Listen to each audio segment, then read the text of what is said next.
that I will never meet over the next couple years because of this policy change, and really is the reason why I'm most grateful.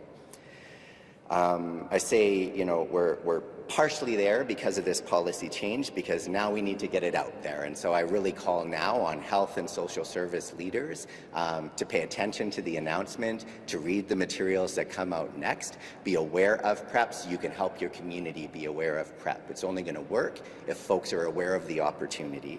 I also call on family physicians and other prescribers in the system to do the same.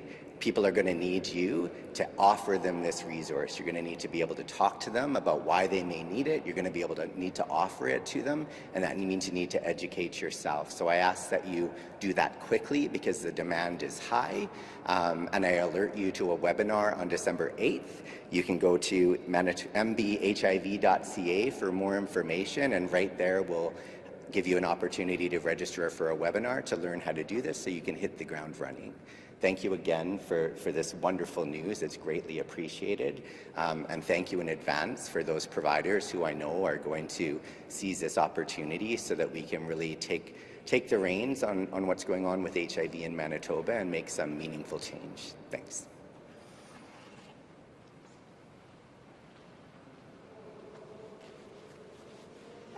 Thank you, Mike, for your comments and enthusiasm, and for all of you who have attended here this afternoon.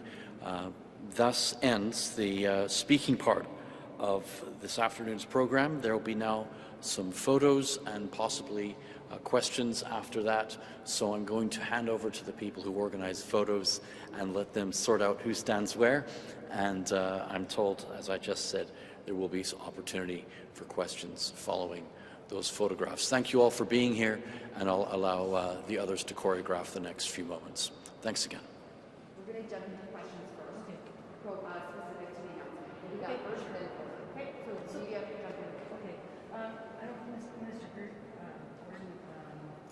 a question about once something's added to the formulary, how long before it actually gets to people? Like, what's the process? I think it's like Mike said, it's getting the word out and making sure prescribers, primary care, clinics are aware, and we will be doing that through social media, through the department, contacting all our providers and making sure they are aware. So a communication goes out quite broadly to pharmacies and clinics all across the province.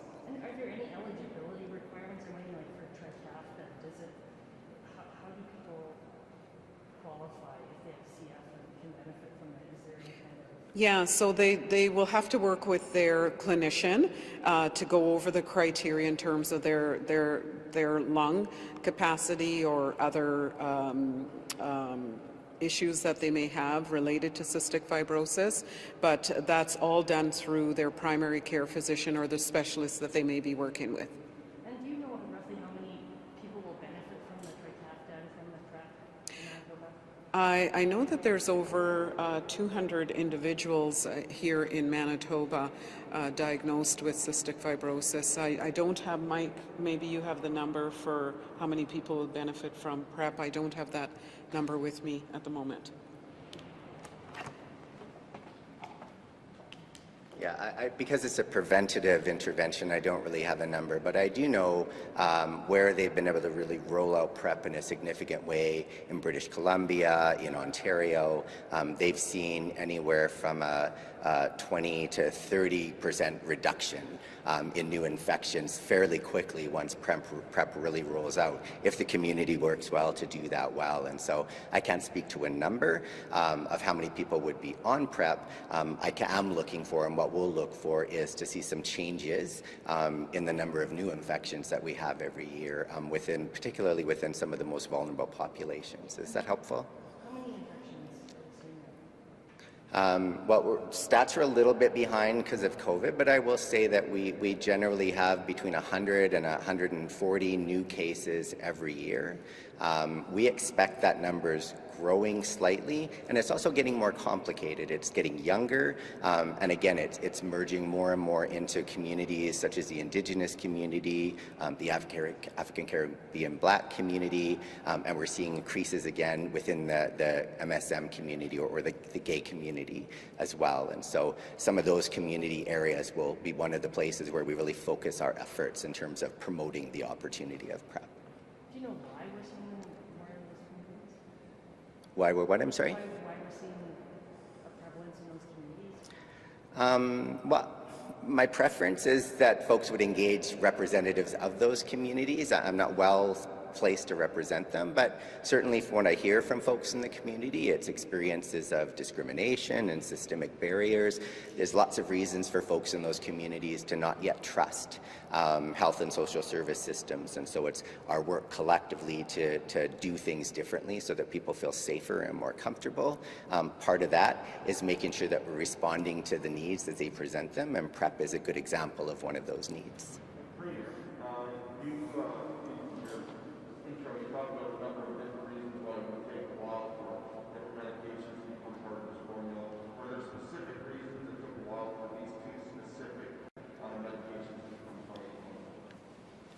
I know that Minister Gordon will have some views on some of the process, but when it comes to some of the medications, you'll know that there is a process for negotiation of the price.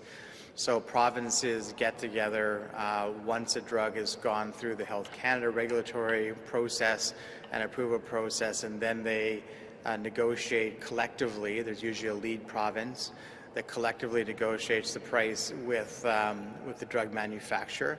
And the reason why that's important, and I know sometimes that's frustrating, is because those who are looking for a particular drug to be quickly advanced and quickly approved, I think everybody understands why that is, but we also know that just around the corner is probably another life-saving drug and another drug that's going to impact another group of Manitobans and Canadians who are looking for that, and we need to ensure that we have the funding for those drugs as well. And so the reason that this national process of negotiation for prices came about many years ago was to get the best drug prices for all Canadians, so that there would be resources available for as many of these life-saving drugs as possible. That's part of what slows things down, is that negotiation.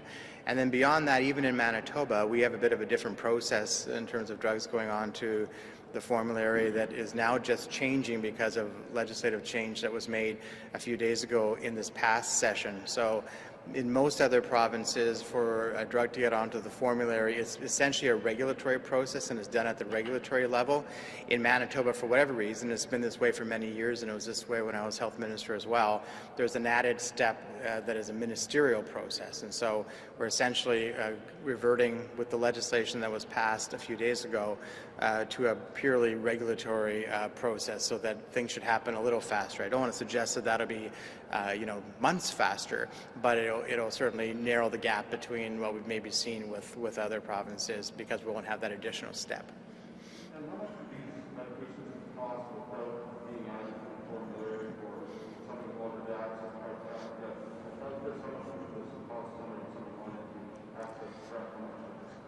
Yeah, I mean, the individual dosage costs I'll leave to those who are responsible for the cost portion of it. But obviously, under our pharmacare program, it's income based. There's a deductible that is applied based on your income. It's the most comprehensive, I think, pharmacare program in the country. It's the most equitable program in the country. It's one that I think in some ways the federal government would like to model more broadly across the country, but how much you end up paying has somewhat to do with what your deductible level is. That's a good question already. I like it already.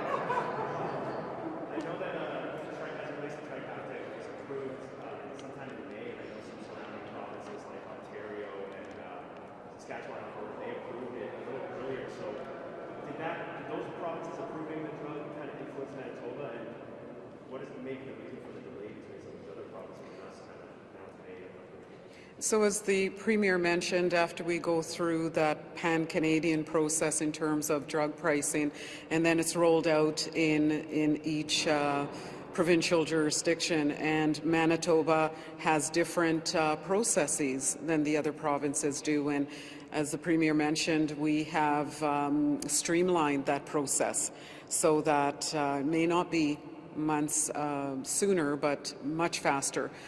So my announcement last week about changing from regulation to policy in terms of adding new drugs to the formulary will certainly speed things up, and so we look forward to new developments, scientific developments that will bring drugs to the market to provide Manitobans with better health. Mr. Goertzen, and I think, Mike, maybe you can confirm this, that drug use is the main source of HIV infection. Given that, would safe injection sites be part of the solution? Our government continues to, under the Ministry of Mental Health, Wellness and Recovery, to take an evidence-informed, safe, and proven process in terms of providing supports to our addictions, to our community that's struggling with addictions and substance use. This is an issue that we take very, very seriously. That's why the ministry was created. That's why we put over $50 million into 33 programs. And that's why we're currently, as a department, going across the province and talking to individuals with lived experience and healthcare experts about how we change the system to better respond to the needs of individuals who are struggling with substance use. As it relates to trifecta, Sorry, could I just correct? I just want to acknowledge that drug use, particularly needle sharing in the context of drug use, is certainly one of the modes of transmission, and it's the numbers of people being diagnosed with HIV through that route is increasing. But it still is true that over our history and even today, that the main way that people are contracting HIV is through sexual activity. And it's just important to acknowledge that, that if somebody doesn't use drugs, they're not at risk for HIV transmission. Hep C transmission would be much higher in the context of drug use. It's true, it's of concern. I just want to make sure we're clear that's not the primary. Or the only mode. Is that helpful? As it relates to trifecta, I know that it's a group, but is there a group of people who still have cystic fibrosis who may not qualify for the drug? I know that not everybody qualifies. Yes, that's a good question. Trikafta is effective for up to 90% of the over 2,000 genetic mutations that make up cystic fibrosis. So we still have a little ways to go, and there are some encouraging research results on the horizon. But right now, with the access of Trikafta, we should be able to have 90% of our CF population improve their lives. There are actually, if I may, 128 people on the cystic fibrosis registry that we have on record in Manitoba. So we don't have the stats on what their particular genetic mutation is, but we do have access to that, and we are in process of getting that, so we'll be able to crunch the numbers a little more closely around that.